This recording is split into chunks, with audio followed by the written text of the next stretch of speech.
Bueno, dando continuidad a lo que es el repaso del módulo científico, tenemos que se van a entablar hoy día temas de biología.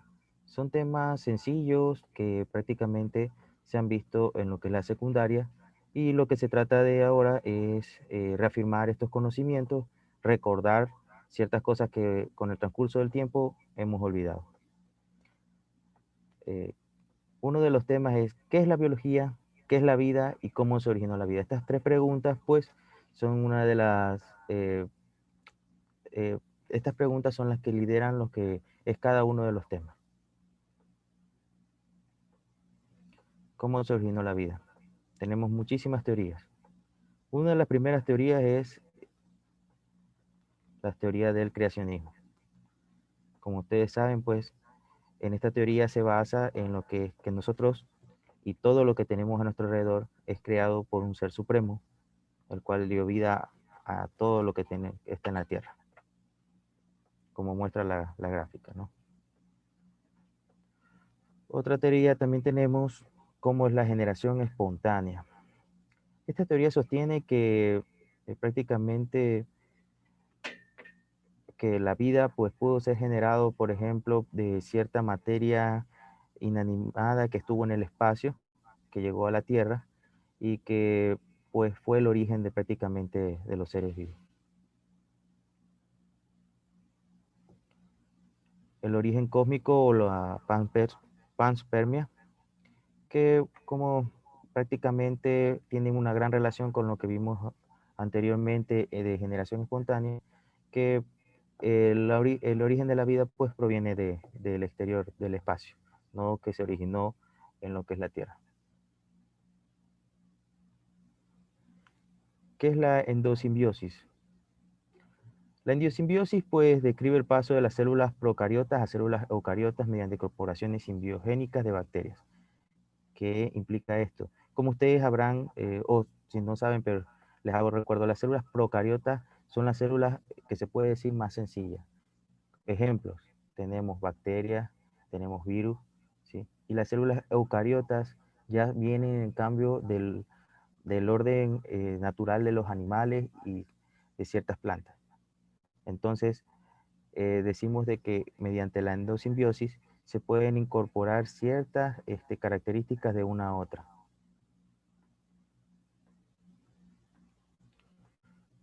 Otra teoría entra de la teoría de la evolución química, que bueno, al transcurso del tiempo, los diferentes químicos y sustancias dentro de la Tierra hicieron que esta cambiara y fuera mucho más fácil la subsistencia en ella.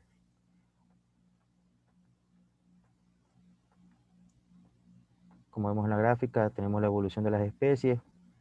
Hay ciertas teorías que nosotros provenimos de un solo ser vivo, único, que dio origen a todas las demás especies.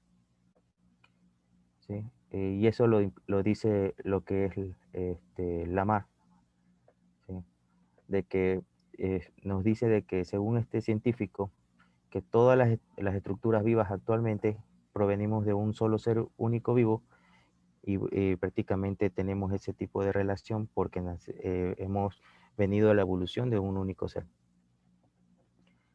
Según Lamarck, pues estudió lo que era el crecimiento de las jirafas y él decía que debido a que la necesidad de estos seres vivos, de estas jirafas, por alcanzar su alimento a nivel de la copa de los árboles, hizo que se empezaran a extender sus cuellos y de esa manera lograr alcanzar las hojas para alimentarse. Y ciertas especies iban presentando cuellos más extensos para de esa manera poder llegar a las hojas más, de los árboles más altos. Y así es como de esa manera empezó a evolucionar estos tipos de animalitos. La teoría darwiniana, pues prácticamente se parece mucho a la de Lamarck, ¿sí? En él tenemos que él hizo un estudio a nivel de las islas de Galápagos, donde encontró una gran similitud, pero a la vez una diferencia a nivel de lo que es estas aves que eran los pinzones.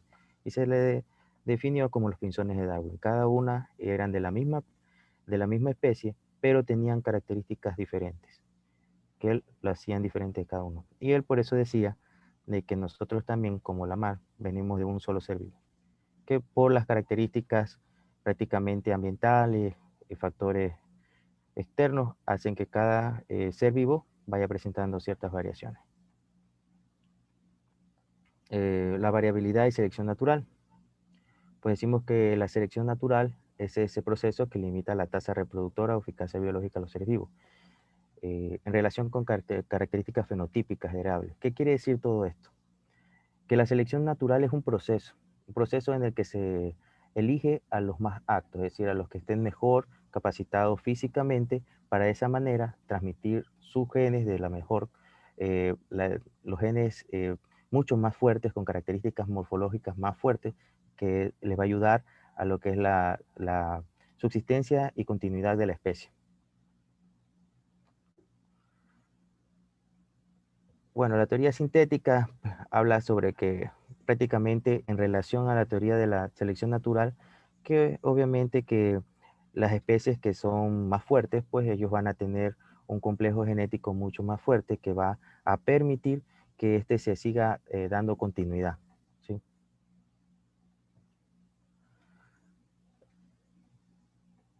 Bueno, teoría de la evolución en la actualidad y de la especiación. El proceso de la especiación, pues, mediante el cual, por ejemplo, se da lugar a ciertas especies con los diferentes mecanismos de reproducción.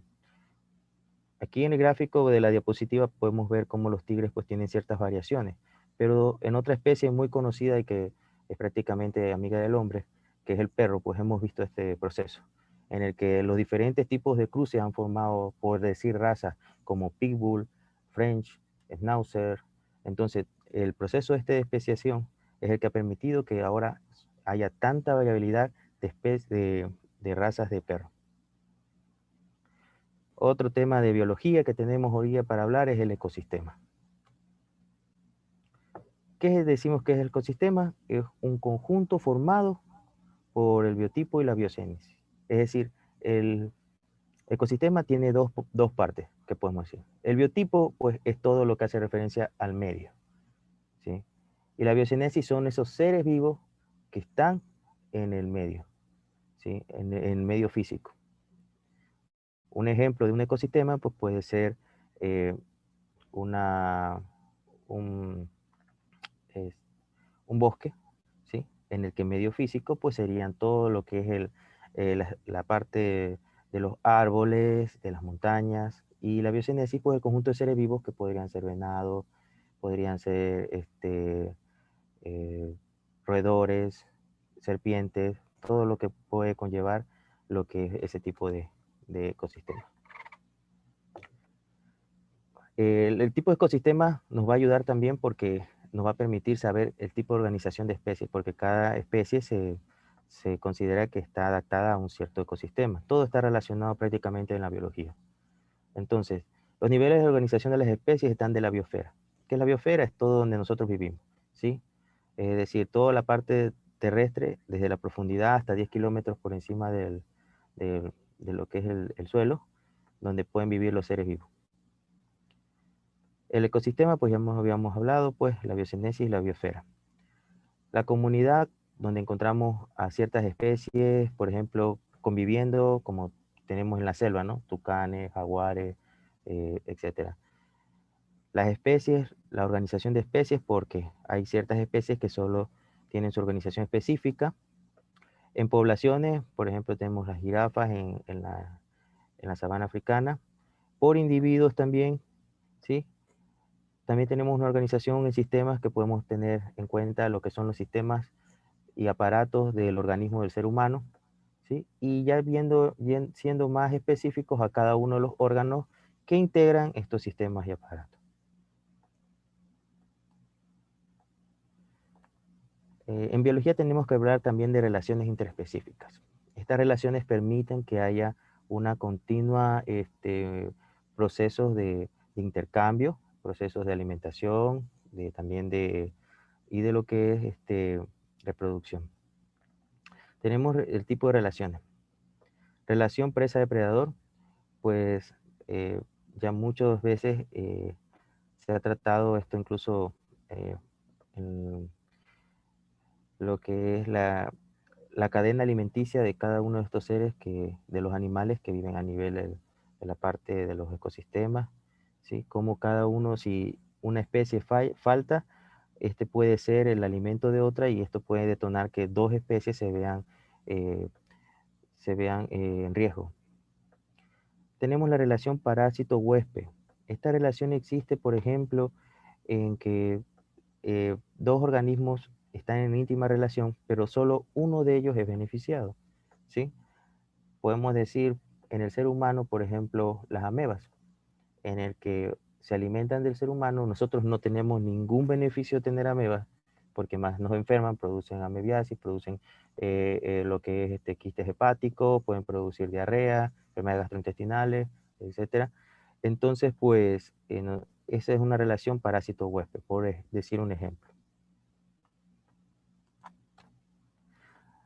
La relación del mutualismo, pues, en cambio, esta en cambio es donde ciertas especies generan una dependencia tanto la una como la otra, ¿sí? Y esto también se puede renombrar como un proceso de simbiosis. Tenemos el ejemplo del colibrí y justo lo que es las flores. También podremos irnos al ser humano. Por ejemplo, nosotros tenemos una relación de mutualismo con ciertas bacterias de la probiota de la flora intestinal. Estas bacterias no van a actuar como de manera patógena, pero se necesita para el metabolismo y absorción de ciertos alimentos y vitaminas. La relación de comensalismo. En este tipo de relación solo es igual, se beneficia uno, pero sin causarle daño. Un ejemplo tenemos a la rémora, que es un pez que se sujeta a ballenas, a peces de mayor tamaño, para dos cosas, lo que es conseguir protección y segundo, conseguir el alimento de manera mucho más fácil. Otro tipo de relaciones tenemos la competencia, se disputan por algún tipo de recurso limitado. Al paso del tiempo, una de las dos poblaciones se apropia del recurso y desplazará a la otra. Bueno, en este tipo de competencia podemos decir que el ser humano es una de las especies más competitivas, se adapta y se ha adueñado prácticamente todo lo que es los ecosistemas y depende de los recursos de cada uno de los ecosistemas y desplaza a todas las especies restantes de ese ecosistema. El agrupamiento, pues esta relación se da cuando individuos de una misma especie se agrupan para fortalecer técnicas de cacería, defensa o reproducción. Se da mucho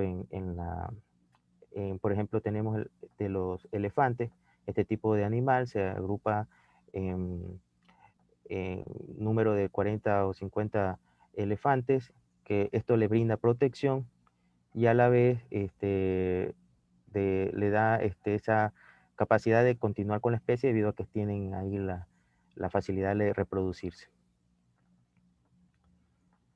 Decimos que es la biodiversidad. La biodiversidad pues, la variabilidad de organismos vivos de cualquier fuente, incluidos entre otros los ecosistemas terrestres y marinos y otros sistemas acuáticos y los complejos ecológicos de los que forman parte, comprende la diversidad de cada especie entre las especies y los ecosistemas.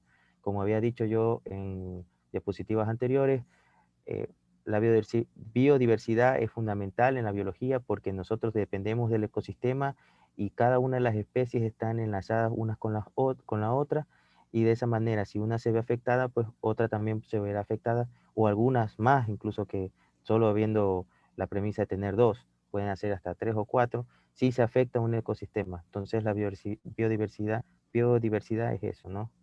Que es la variabilidad de organismos vivos en un sitio. Tenemos los grupos funcionales, teniendo en consideración la variabilidad en autótrofos. Son aquellos seres vivos que pueden crear su propio alimento a través de las sustancias inorgánicas. ¿Qué tipo de ser vivo puede producir eso? Como tenemos en la diapositiva, vemos las plantas, ¿no? Ellos a través de un proceso de fotosíntesis generan el propio crecimiento y adaptación de cada una de las necesidades de este ser vivo. Los heterótrofos, en cambio, somos nosotros y los animales, pues nosotros necesitamos de organismos para alimentarnos. Los seres humanos necesitan en su dieta proteínas, grasas, carbohidratos, y una hidratación constante. Entonces, dependemos siempre de otros organismos. ¿Qué son las relaciones tróficas? Es decir, que dentro de un ecosistema existen organismos productores, consumidores y descomponedores, los cuales se agrupan en diferentes niveles tróficos. Como vemos en la diapositiva, ¿sí? Tenemos que, primero, tomando en consideración los organismos productores, tendríamos, digamos, en una especie, eh, las plantas, ¿no? Las plantas son prácticamente organismos productores de alimentos, tanto para nosotros como para insectos, como para incluso otros animales. Consumidores entran los que son las partes de los animales, el ser humano, y descomponedores, pues ciertos animales de tipo como los insectos, que pueden ser los gusanos, escarabajos, incluso a nivel del mar, se sabe que en parte cierto metabolismo, cierto ciclo para limpieza del mar es también el tener a los tiburones, porque ellos consumen animales que estén descompuestos y de esa manera van limpiando el ecosistema marino. Ahora tenemos ya llegando un poquito más, hablando de los productores de estos tipos tenemos fototrófos y quimio, eh, quimiolitotrófos, ¿sí? Los fototrófos son aquellos que utilizan la luz solar. Ya habíamos hablado, podemos ver incluso lo que son las algas verde azuladas. Estos organismos pues utilizan prácticamente, pueden utilizar bacterias para que de esa manera eh, conseguir su sustrato, su alimento. Y los quimiolitrótrofos son aquellos que su energía provienen de reacciones químicas inorgánicas exotérmicas, como podemos ver bacterias, sulfobacterias, ferrobacterias. Este tipo de sulfobacterias y ferrobacterias, eso no se encuentra prácticamente, estas están en la parte más profunda del océano, de los océanos. Las sulfobacterias, ferrobacterias se encuentran, y las bacterias nitrificantes se encuentran a nivel de la tierra. Hablamos de consumidores primarios y secundarios, pues los primarios son los que prácticamente dependen de los productores. Tenemos entre ellos los animales de tipo rumiantes, como la vaca, las cabras, y otros. Y los consumidores secundarios son aquellos, en cambio, que se alimentan de estos consumidores primarios, que a la vez consumieron lo que vinieron a hacer los productores. Entonces, todo, como ven, es una cadena, ¿no? Estos consumidores secundarios incluso están los carnívoros y omnívoros, ¿sí? Nosotros incluso estamos en ellos.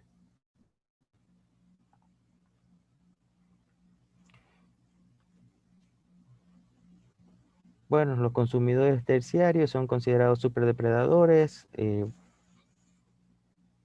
Obviamente, pues estos ya son los que prácticamente se alimentan son los que están lo más alto de la cadena alimenticia. Uno un animal representativo de eso, pues puede ser el tigre o el león. Los detrívoros, que son aquellos animales descompensadores, tenemos a los que son los gusanos, como ustedes saben, ayudan a nivel de la tierra a oxigenarla y también a que ésta se llene de nutrientes, debido a que este animalito también, las heces de este animalito generan que el suelo cambie, incluso su pH, y se vuelva un poco más fácil para lo que es la agricultura. Los omnívoros, pues, son prácticamente los que comen de todo, se puede decir. Este grupo, para tener una definición, se encargan de degradar o transformar la materia orgánica en inorgánica, y en esto también podemos ver a nivel microscópico lo que son bacterias, y también se pueden ver lo que son los hongos. ¿Cuáles son los saprófitos? En cambio, estos utilizan la materia orgánica sin necesidad de ingerirla como órganos o como bacterias, ¿sí? Los mineralizadores, estos obtienen energía mediante un proceso de oxidación de la materia inorgánica que procede del metabolismo de otros organismos generado a partir de minerales asimilables para los productores. Estos son los encargados de cerrar el ciclo. Muchas bacterias son mineralizadoras porque incluso ellas se alimentan del hierro, siendo que este puede ser hierro orgánico cuando una persona lo desecha a nivel de lo que es las heces. Las bacterias, si llegase a ver las heces en el suelo, tanto sea del ser vivo, puede las bacterias consumir este tipo de materia tanto orgánica, y hay algunas que también se caracterizan por utilizar materia inorgánica. Flujo de energía en la cadena trófica. Decimos que estamos prácticamente dando muchas variables de lo que es el ecosistema de cada una de las especies y su interrelacionalidad que existe, ¿sí? Como vemos, miren, los organismos productores autótrofos son los encargados de transformar la energía del sol. Vemos cuáles son los organismos autótrofos. Los árboles. Parte de esta energía también va a servir para lo que es generar el calor, ¿sí? Todo esto está íntimamente relacionado porque uno de los productos, estos son los productores, las plantas son siempre productoras, producen frutos que pueden dar cobijo a lo que son los primarios, y vienen los secundarios, y se puede decir que el ser humano estaría, si lo colocáramos como una superespecie, porque prácticamente consume de todo, ¿sí?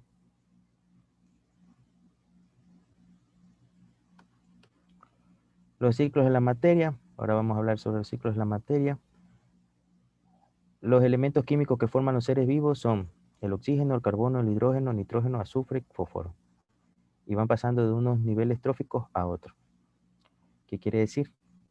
Que prácticamente todos los seres vivos tenemos oxígeno, carbono, hidrógeno y nitrógeno. Prácticamente son los compuestos que base de todos los seres vivos actualmente, ¿sí? Una vez que nosotros estas vidas ya finalizan, pues vuelven a la tierra estos nutrientes, y de esa manera continúa el ciclo, o también pueden ser consumidos, en todo caso, de primarios a secundarios, y de esa manera pues van pasando esos elementos químicos de uno a otro. Vamos a hablar ahora de la conservación ambiental. La conservación ambiental, como quieres, mantenimiento, cuidado de lo que todo el ecosistema, como vimos, ¿no? Las razones que tenemos para la conservación del medio ambiente son razones científicas, económicas, culturales, éticas, sociales y legales. Las razones científicas, pues obviamente nosotros vivimos en la Tierra y sabemos que la afectación ambiental de un sitio no es que vaya a ser solo ahí, y además los que viven en el otro continente se van a ver menos afectados, ¿sí?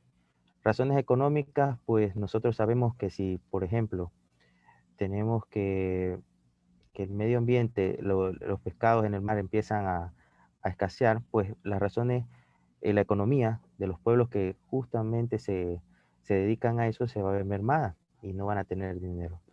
Las razones culturales, porque muchas culturas, por ejemplo, de tipo indígena, ellos son los que más conservan el medio ambiente. Nosotros, los mestizos, pues hemos adaptado el ecosistema a nuestro beneficio, ¿no? Las razones éticas, pues, por obvio, el afectar si tiras basura a la calle, pues no estás afectando tan solo a tu vecino o a otro, sino a todos. Razones sociales, vivimos en una sociedad, vivimos individualmente, pero pertenecemos a una sociedad mucho más grande, y cada una de nuestras decisiones, pues, van a hacer, independientemente si sabemos o no de lo que estemos haciendo, pues si tiramos una basura a la calle, esto puede tapar algún alcantarillado, y en momento de lluvias puede provocar inundaciones. Entonces puede afectar no tan solo por deshacerse dice, ya me deshice de esa basura. No, también afecta a toda la sociedad, a todo un barrio incluso, a una ciudad. Y razones legales, pues porque prácticamente hay que cuidar a la tierra porque es el único lugar donde nosotros tenemos para vivir. La defensa medioambiental es clave en el mundo industrial que inauguró el siglo XX. ¿Sí? Pasamos ya del carbón a lo que es ahorita la parte industrial, en lo que se utiliza el petróleo como prácticamente materia prima en todo, ¿sí? Los tipos de conservación del medio ambiente, pues tenemos que, los tipos pues van a depender de tres cosas. Primero, la organización del espacio, una protección del patrimonio y garantizar la base de producción. Tenemos que primero organizar un espacio, un ecosistema que esté afectado, dando la protección a lo que ese ecosistema contiene, a los seres vivos dentro de ese ecosistema, incluso porque esto también fomenta, por ejemplo, digamos que un bosque, no tan solo que vas a protegerlo y organizarte, la protección, todo por nada, porque el tener árboles también atraen las lluvias y mejora el ambiente, disminuye la temperatura a nivel de lo que es la atmósfera, y entonces pues va a garantizar no tan solo el beneficio de ese lugar, sino el beneficio de todo lo que se encuentra alrededor. Tenemos lo que son ahora hablar un poco estamos hablando de biología, de los procesos metabólicos.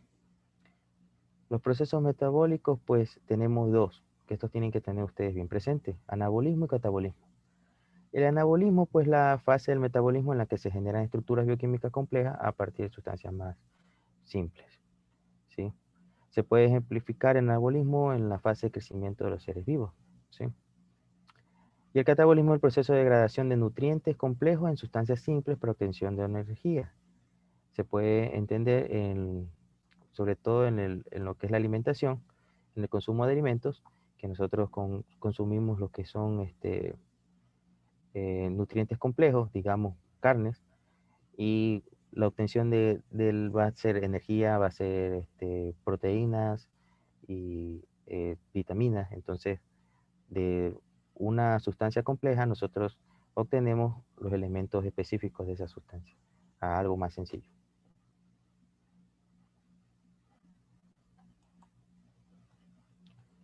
Funciones vitales básicas y defensa del organismo, pues tenemos que son tres prácticamente las funciones vitales. La primera es nutrición. Sin nutrición no hay movimiento y sin movimiento no hay reproducción ni crecimiento. Si todas ellas están encadenadas y siendo una de las bases la nutrición para que haya energía para el movimiento, y el movimiento pues genera que haya reproducción y crecimiento sea del individuo como de la población. Hablamos del sistema inmunológico, pues que es la defensa natural del cuerpo contra las infecciones. Ahorita se trata mucho con lo que es los tiempos de la pandemia. ¿Cuáles son las funciones para que tengan presente el proceso del sistema inmunológico? Neutralizar toxinas, sustancias venenosas o perjudiciales fabricadas por diferentes organismos. Activar un grupo de proteínas llamadas complementos que forman parte del sistema. Este sistema de complemento ayuda a destruir bacterias, virus y células infectadas. ¿Sí? En biología, pues, se habla bastante de lo que es neutralizar toxinas, pues porque a nivel de lo que es la inmunología hay muchísimas líneas celulares y cada una de estas líneas celulares se encarga de cierto tipo de microorganismos, por ejemplo, los neutrófilos con las bacterias, los linfocitos, los virus, ¿sí? Entonces, por decir esas dos, tenemos que una las bacterias y otra el virus. Eso a nivel de lo que es los seres humanos. Se me va a apagar la...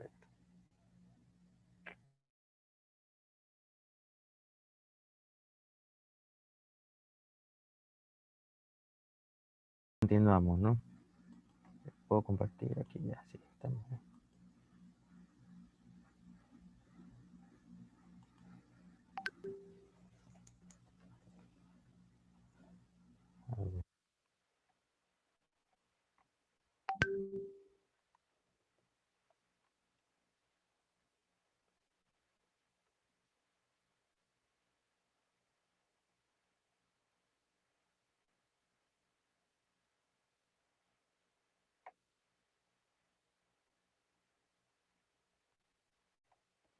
Bueno,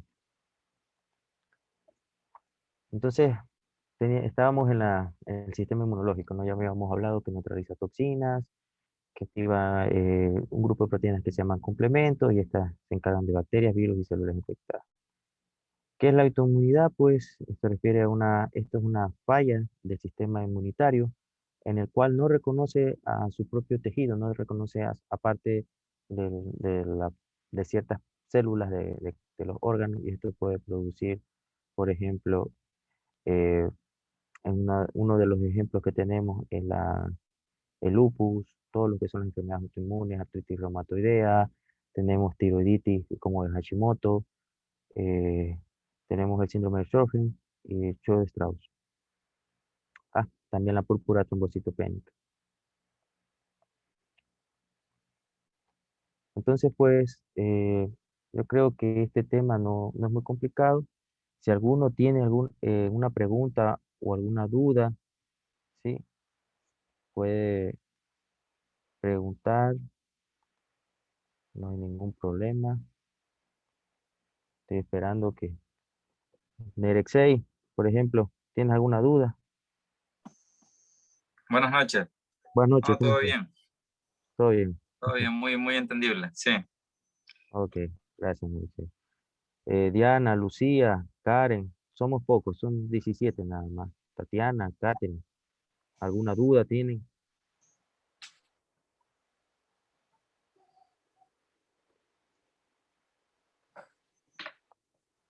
Bueno,